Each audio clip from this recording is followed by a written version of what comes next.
Stop! Don't touch her!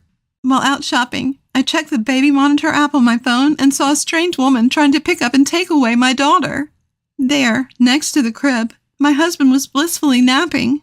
Wake up, you! I was drenched in sweat and couldn't help but shout, even though I knew he couldn't hear me. I had left my 3-month-old daughter in my husband's care while I went shopping. While he had happily agreed to watch her, he ended up taking a nap instead of actually taking care of our daughter.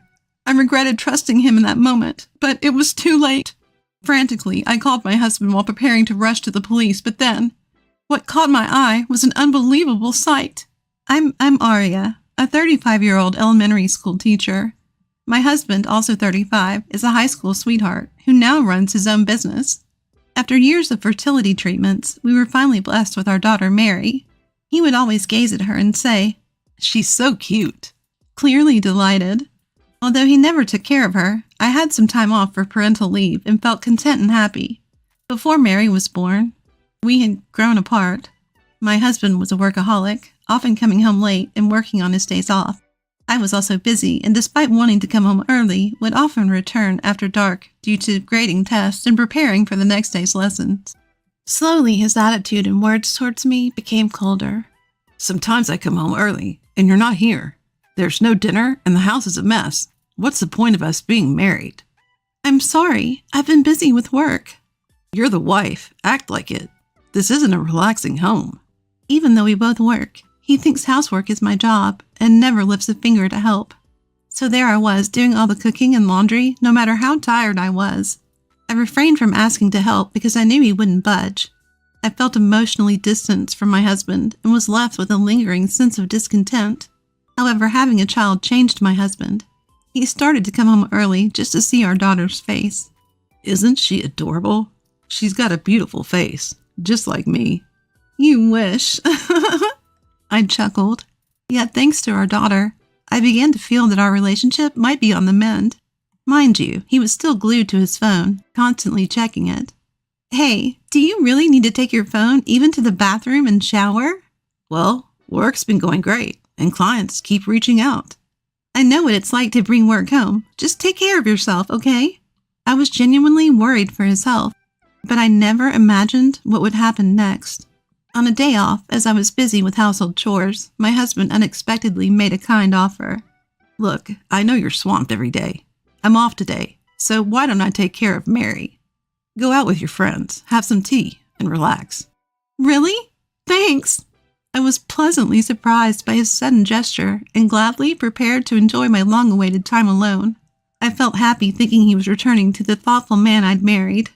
Shopping in the bustling downtown area, dressed to the nines, I suddenly found myself worried about our daughter.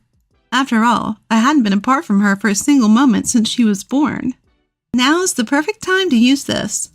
I pulled out my phone and accessed a certain app. You see, I had installed a baby monitor camera in the house for just this kind of moment. The camera's footage and audio gets sent directly to my phone in real time. I've told my husband about this camera setup a while ago, but he might have forgotten since he really didn't pay attention. What do we have here?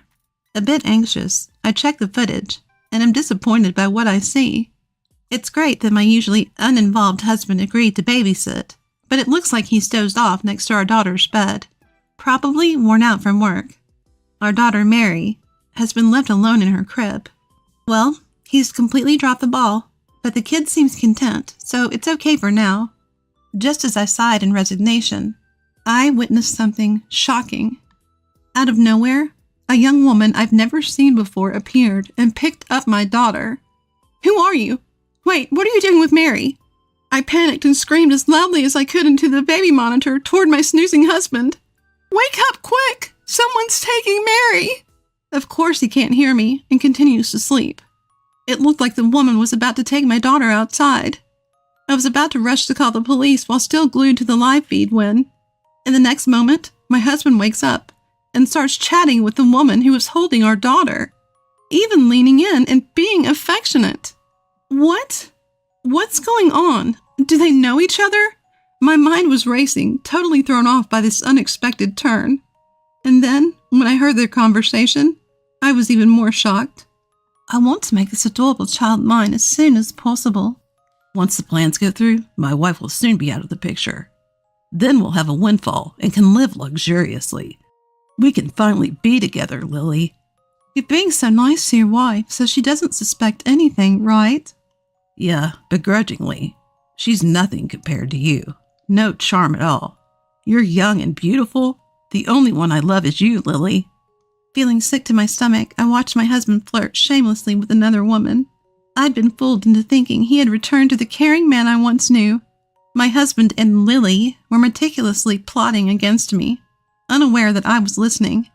Thanks for showing me how to target her life. I had no idea such methods even existed. Listening to their unsettling conversation, the woman grinned and showed my husband a small white flower, then began arranging it in a vase.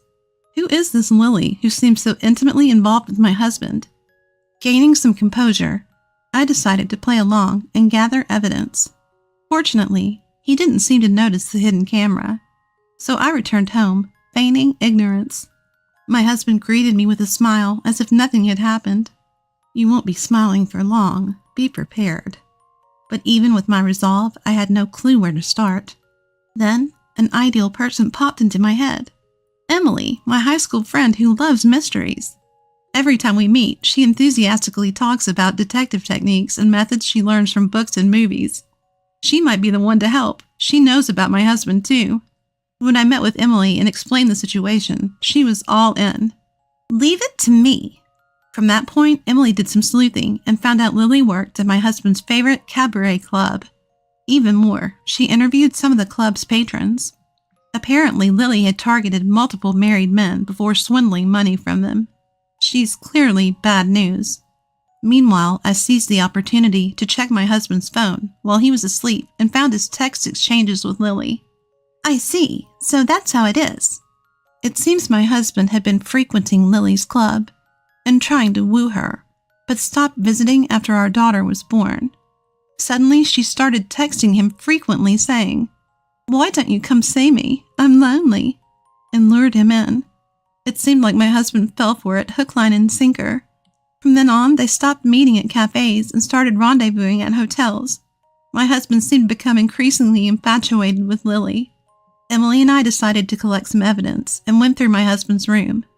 We found a stash of hotel receipts and luxury branded bags and jewelry receipts that were likely gifts for Lily. I trembled with anger. I haven't received anything like that from him since we got married. But that was just the tip of the iceberg. I discovered a file that revealed the unexpected reality of my husband's business, and something even more shocking. What is this? I will never forgive him. 2 days later, on a day off, he said, I'll watch over Mary today. You go out and do whatever you want. Hearing his sugar-coated tone, I became certain. So I decided to take him up on his offer. Thanks, I'll take you up on that and go out. But I'll leave Mary with my mother because she's been saying she wants to see her. I couldn't possibly leave Mary at home, knowing Lily might come over. All right, I'll cook dinner tonight, so take your time. You're so kind. Thank you. I was both disgusted by his performance and saddened. How wonderful it would have been if this was his true self. After dropping off my daughter with my mother, I went to Emily's house, which was near my parents' home. As we were watching the surveillance camera footage, sure enough, Lily showed up and started doing something shocking in the kitchen with my husband. My faint hope that my husband might change his mind was shattered. In fact, I felt hatred toward him, seeing the grin on his face. 2 hours later, when Emily and I returned home, my husband, who thought he was alone, let out a surprised, "What?" when he saw her. "Why are you so shocked I was with Emily today?" "Long time no see. I tagged along back to your place." My upbeat Emily received a forced smile from my husband, who reluctantly invited her inside. Mary's already asleep, so she'll be spending the night at her grandparents'. Ah, I see, he replied, clearly distracted by something else. But Emily threw him another curveball. Something smells good. Is it curry for dinner? Mind if I join? Well, my husband stumbled over his words, clearly uncomfortable. Before he could decline, Emily had already sat at the table, so we ended up having dinner together. As I was about to help with the setup, my husband insisted. I cooked today. Let me serve it. He returned with a tray of curry for 3 and set a plate in front of each of us. I seized the moment. Wow, my curry has a lot of meat. Let me swap plates with you. What? Before he could say anything, I had already switched our plates. His face turned pale, and he looked utterly helpless. I relished the curry in front of him, while Emily watched with a smile. She didn't try to eat hers, though. After all, who knows if what's on Emily's plate is safe? My husband, however, seemed oblivious to Emily's reactions, his face growing more and more pale. Why aren't you eating? It'll get cold. I'm, full already. Hey, why don't you eat it? Why should I? Are you trying to get me to eat it for some reason? What? No, of course not. Then take a bite. You made it yourself after all. I said I don't want to eat it. He clenched his lips and sweated, even though it wasn't hot. Well then, I'll take this curry as evidence and give it to the police. What? Police? For a moment he froze, then mustered a feeble voice.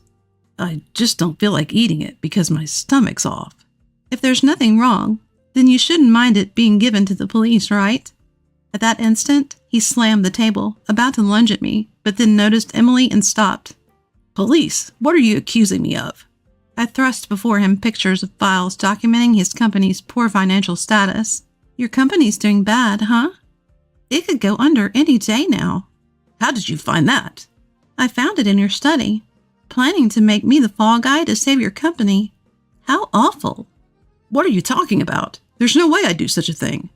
My husband still seemed to be playing dumb. He turned towards Emily and exaggeratedly shrugged his shoulders. Listen, Emily, my wife here has been really paranoid lately. I'm actually worried she might be ill. Me trying to kill my own wife? Ridiculous. Oh, so you're still pretending, huh? Without waiting for his response, I pulled out my smartphone and began to play the footage recorded from the surveillance camera.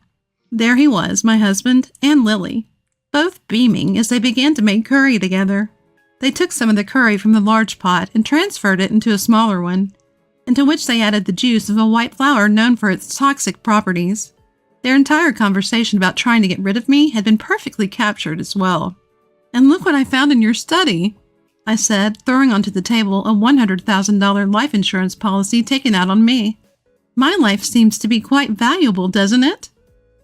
This is... I was hoping you'd have second thoughts. But too bad. I have all the evidence I need, so it's over to the police now. His eyes widened and his lips trembled, finally seeming to accept that he couldn't deceive me any longer. He broke down and deeply apologized. I'm sorry. It was a momentary lapse. Forgive me. Why would I? You cheated on me and even plotted to kill me. I was influenced by Lily. I never really intended to. And things at work haven't been going well, so I just... It's too late. I've already reported you to the police. They should be here soon. Please wait. I'll do whatever you say. Just don't call the police. In truth, I had secretly reported him to the police while he was serving the curry. If he had had second thoughts and decided not to go through with poisoning me, I might have reconsidered calling the cops. That thought was still lingering in my mind. Unfortunately, my husband chose his affair and money over me. As he was being led away by the police, he pathetically cried out, I did nothing wrong. Help me. Later, he was found guilty of conspiring with Lily to take my life. Once this became public, his company went under. After the divorce, my daughter and I started living together. I demanded $30,000 in settlement money and $150,000 in child support from my ex-husband during the divorce proceedings. I hope he truly learns that you can't ever justify endangering someone's life for money while he's behind bars. As for my father-in-law and mother-in-law, they apologized for the pain they caused me and agreed to pay the settlement and child support in place of my husband. They promised to make sure he repays them once he's out. I also demanded $20,000 from Lily during the divorce proceedings, and I intend to make sure she pays up. Both my ex-husband and Lily face a long time behind bars and a grim future even if they get out. I plan to return to work when my adorable daughter turns 1. We'll face the future together, doing our best every step of the way.